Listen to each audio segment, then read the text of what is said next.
You're traveling through the unknown, a journey beyond the corners of reality, where the shadows whisper and the chill runs deep.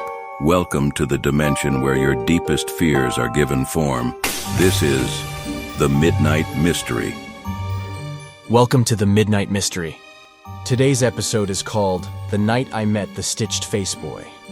In each episode, we delve into the shadowed corners of our existence, bringing you tales of the eerie, the uncanny, and the downright terrifying. From the realms of the supernatural to the depths of the human psyche, no stone is left unturned, no dark secret left hidden. As the clock once again draws near midnight, prepare to embark on another adventure into the uncanny, the eerie, the horrifying, the Midnight Mystery. I hate my life. I just made some new friends at this stupid school, and now I have to move again because of my father's stupid new job. We're moving to the other side of the country. I just wish we could stay in a town for more than a few months. But no. Every job just gets better and better, so we have to move. I'd been doing some research on the new town we were moving into. I'll just say that there are some pretty messed up headlines for this place. Most of them about kids going insane, some murders here and there. Nothing shocks me anymore considering some of the places that I've been. When we arrived, I got out of the U-Haul truck and looked up at the huge mansion-looking house. Really? Is a house this big necessary for your needed office space? I say in sarcastic tone, looking at the dead grass surrounding this house. Jordan, watch your tone, my mother hisses at me. He's just going through his puberty years, my dad says, chuckling under his breath. Doesn't matter, he shouldn't be disrespectful, my mom says, and I walk into the house carrying my things. I look around the dark house and at the peeling wallpaper on the walls. There are still several pictures of the old family that lived here before they left. My parents walk into the house behind me holding some of their stuff, and I look at them questioningly. Do you know what happened to the family that was here? Back in 1950-something, I ask. We do, but can we discuss it at dinner? We should get most of our stuff away first. My father says, and I agree. I walk upstairs, pick a smallish square room, and set my boxes down. I look around the empty room and put my hands in my hoodie pockets. Along one wall there are 3 windows. 2 are square, and 1 is an oval. On the opposite wall, there are 2 wooden closet doors that look like they could turn to ash at the touch. There is a small bed along the wall next to the closet doors, and a huge wall space. I open the box with my posters of bands and look up. A boy, who looks to be about 17 or 18, was standing in front of me. He had dark hair, blue eyes, and an ugly stained blue shirt with a black jacket. He wore ripped jeans and brown muddy boots. Oh, I didn't know someone was in here, I said cautiously, standing up. The boy just looked at me. He didn't say a word, and he didn't move a muscle, he just stared at me. You gonna talk or? I said, inspecting him a bit. He looked like a normal teen, except for his unnaturally thin body and pale skin, and the bottom half of his face is covered by a mask. Okay. Well, I think it's time you left, I say, as I bend down to pick up another box to set it on the bed. When I stand back up, I'm the only person in the room. Everything is normal, except for muddy boot prints where the boy was standing. That's odd. I look around the floor to see if he left anything else, but there were no other prints. I look over at the bed and see a bit of white sticking out from under the sheets. I walk over to the bed, pull out the paper, and turn it over to see a photo of a family. There was a mother, father, 2 sons, and a daughter. Almost immediately, I recognize one of the sons.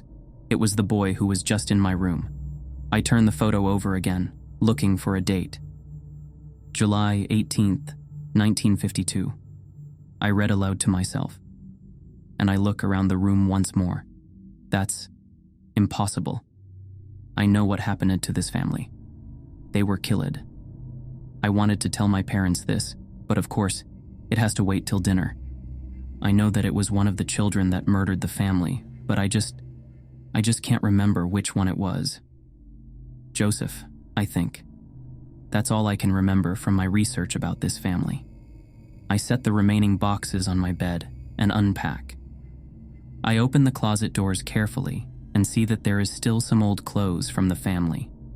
The top half of a mask, some jackets and button-down shirts, and some pairs of shoes and boots. I put my clothes on the hangers inside and put them away. I also put some stuff that has no place in my room on a shelf at the top of the closet. We decided to get takeout from a nearby Japanese restaurant. As I scarf down some teriyaki chicken and fried rice, my mother says something quite interesting. "Jordan, we know you'll hate us for this." She begins as I look up at her. "The family that was here before us, they were murdered." "Oh, I knew that already," I say, and go back to eating my chicken. "What? Excuse me, but I don't remember." My father starts, but remembers about my obsession with history. "You did your research, didn't you?" he says, looking down. "Of course, can't move into a new house without any kind of warning without doing research," I say, eating more chicken and rice. "Did you know that one of the sons were convinced that he was telekinetic?" I say with a bit of a chuckle. My parents can't help but laugh a bit too. After dinner, we go to our bedrooms and sleep. After having several awful nightmares of rapid, flashing images, I jumped up awake at around 2 a.m. I look around the room, then rub my eyes. I look at my feet to see a doll at the foot of my bed. "The fuck?" I say quietly to myself, not wanting to wake up my parents. I slowly sit up and lean over to the doll. Its beady eyes seem to follow me. I pick it up, look at it, and throw it under my bed. When I go to sit up on the bed, the boy from earlier is right in front of me. His face is inches from mine. I yelp and jump back. After a minute, "Wait, are you?" I ask in a whisper. "My name is Joseph," I hear a voice from behind me say. It was raspy and low in tone and was creepy in general. "You're the—" "Yes, I am," he says without moving his mouth. I start to tremble. He should be dead. This shouldn't be happening. "Oh, I'm dead all right, and don't worry. You can join us," he says. He takes off the mask to reveal a terrifying smile. It stretches from ear to ear, and it's held shut with stitches. He opens his mouth to show his full smile and breaks the stitches in the process. Black chunky blood starts oozing out of the cuts in his cheeks, and he holds up his hand. "You'll just need some modifications," he says, smiling evilly. I start to back up, but hit the headboard of the bed.